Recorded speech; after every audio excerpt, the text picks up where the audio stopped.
Hi everyone, Blitz of the Reich here, making a new video with a new camera, as you can see. I wanted to make this video on a topic that I'm not the most familiar with, which is cryptocurrencies, but I do have a little bit of an academic background, at least in political economy, and I do a lot of investing and stuff. And I used to do forex trading, even though I lost money in forex trading, because forex trading is a zero-sum game, especially day trading. Anyway, this is about the viability of cryptocurrencies that not a lot of the cryptocurrency enthusiasts on YouTube talk about, because they sort of sell you this idea that you'll get rich, blah blah blah blah. There are some that pretend to offer genuine. I mean, they might offer genuine advice, but they pretend to be like, "Oh, do your research," but then in another video they'll be like, 5 cryptocurrencies that'll get you rich. And this video is not about that at all. And there are others, like Trevor James, who pretty much are guys who probably got an associate's degree or something, and magically they became cryptocurrency gurus and trading gurus overnight, and look at what happened with the BitConnect scandal. Anyway, I'm not pretending to be that way. I'm not going to tell you which cryptocurrencies to pick. But I'm going to tell you the logic that I do apply to investing in cryptocurrencies. And this has a more academic ground compared to other people who just use technical analysis and talk on the fluffy points like, oh, this cryptocurrency is partnered with this cryptocurrency is promising this. You shouldn't invest based on that alone. That's very risky. And I think there are ways you can mitigate that risk. Now, to me, there are 3 types of cryptocurrencies actively in the market. There are cryptocurrencies that are trying to have mass adoption to replace fiat currencies, such as Bitcoin, Dash, digital cash. There are cryptocurrencies that sort of complement the current fiat system by trying to make fiat transactions more efficient, such as Ripple and Stellar Lumens. And then finally, there are ones that really don't do either, but they're still blockchain technology, such as Ethereum with their smart contracts and their nice programming interface. Now, this is really targeted at the first group of this video, the ones that are for mass adoption and replacement of the current fiat system. And I'm trying to tell you why this is unfeasible, why it would never work, why governments wouldn't let this, and why you shouldn't particularly be going all in and should be very careful about listening to people telling you to invest in these groups. Now, obviously, I said before that there are people who pretending to be experts. I'm obviously not an expert, but I'm trying to give an academic argument against this based on some form of quantitative data. Now, central banks have 2 roles, one in controlling inflation, the other in controlling unemployment levels. Now, the tools that they have, such as manipulating interest rates and QE, quantitative easing, these tools help curb unemployment and inflation, as we know. Interest rates, when they go up, it tightens the monetary supply. When it goes down, it adds more liquidity to the markets. Now, this is very important, especially in terms of the global economy, because you can devalue or make your currency appreciate relative to other currencies to become more competitive. If your currency is worth less than another currency abroad, your products can be cheaper and can be attractive to foreign markets, which is very important. And the inverse is true, meaning if your currency is too strong, it's not good for exports. That's what we've been seeing in the dollar lately. No, actually, no. That's what we saw in the dollar before. Now we're seeing it in the pound, because the dollar has gotten relatively weak against the euro and the pound.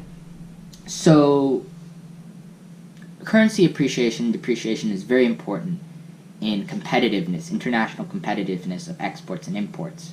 Now, there's a term called cost of adjustment, which is the term that there are debtor and creditor nations. Much like a financial accounting balance sheet, where assets have to equal liabilities, it has to balance out, the same applies to pretty much exports and imports. For every country that exports goods, there has to be a country that imports them, right? So, not to say this is zero-sum, like Vladimir Putin and the Russian Federation says, but there is a reciprocity of cause and effect going on in the international theater. Now, let's say cryptocurrencies are magically adopted worldwide. Countries don't have a tool, that important tool to make themselves competitive anymore. They don't have the tool to appreciate or depreciate their currencies relative to other currencies. So what we'd see is the inability to manipulate international competitiveness, meaning a direct inability to manipulate domestic output levels or to lower unemployment. And then what we'd have is an eternal situation like the one found between Germany and Greece. Germany and Greece, they don't have sovereign monetary policy because they both have the euro. So the German government can't manipulate the supply or demand of the euro. That's through a third party. Greece can't do it either. They don't have the drachma anymore. So what happens? Greece's the situation in terms of exports and imports is literally frozen because they cannot manipulate the monetary supply. They cannot depreciate their currency to try to get exports to increase, to try to fix their financial situation, because they don't have sovereign monetary policy. And it shows because both the countries have the same currency, so theoretically, you shouldn't have this inequality that's exacerbated, but you do, even though they both have the same currency. So it's absurd to want these emerging markets to adopt cryptocurrencies where they don't have any of the tools to manipulate it. And look, when the European exchange rate mechanism was implemented, countries like Italy tried to devalue their lira, but they couldn't. Why? Now here's another thing.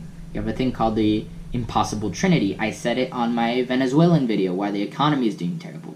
Where you have fixed exchange rates, free flow of capital coming inside and outside of the country, and a sovereign monetary policy. According to the impossible trinity, you can only have two of these at the same time. In Europe, it's a fixed exchange rate between Eurozone members and a free flow of capital, but they sacrifice sovereign monetary supply. So Italy was having a hard time combating unemployment in the early 90s.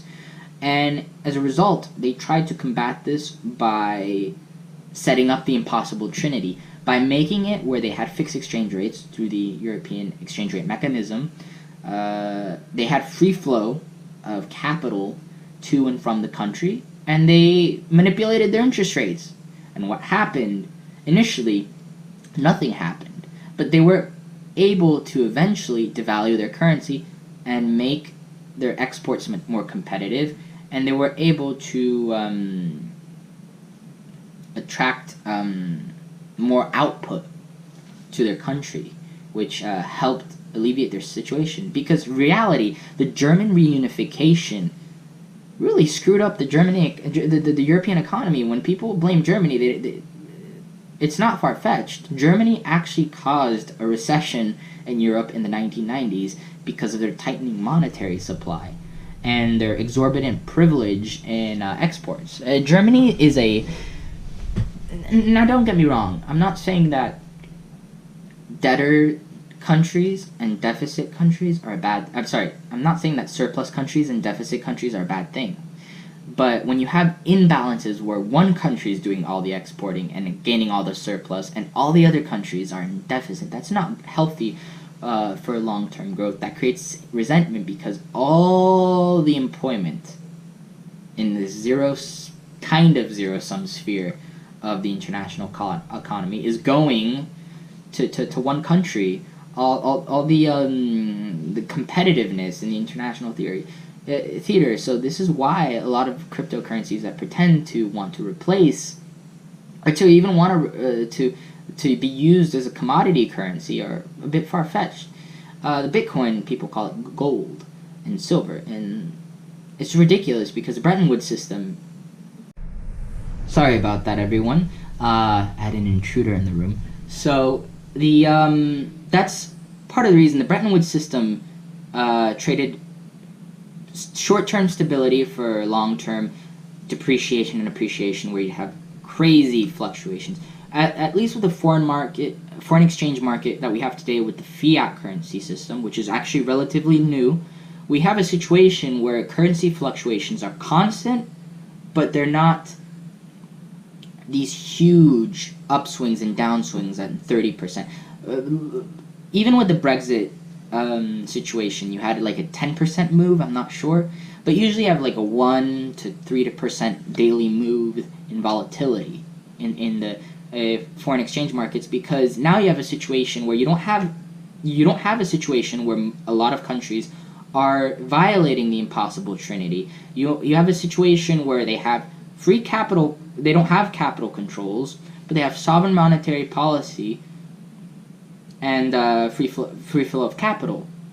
So they don't have fixed exchange rates. So they have two of the three ingredients. So that's why you don't have these crazy fluctuations. And this affects the economy so much. Like if you're a business and all of a sudden you have a business in another country, and all of a sudden the dollar depreciates mad in one day or appreciates, that could really screw up your business and the profit margins. So that's why having Bitcoin pegged as a commodity currency in the international system is a terrible thing. Now, that's personally why I'm not trying to tell you what to do, but that's personally why I prefer groups of currencies that, instead of wanting mass adoption and mass replacement of fiat currencies, they want the case where they're trying to make the fiat system more efficient. And these are the investments I think people should be aiming at. Cryptocurrencies that want to complement the monetary order by making sort of a Visa, Wells Fargo 2.0. These are the future Amazons that you should be looking at. The other ones, Bitcoins, they're very risky, high chance of government regulatory takeover, oversight, and not much potential of adoption in the near future. Anyways, hope you guys enjoyed this, and I will probably be doing more vlogs with this style in the near future. See ya.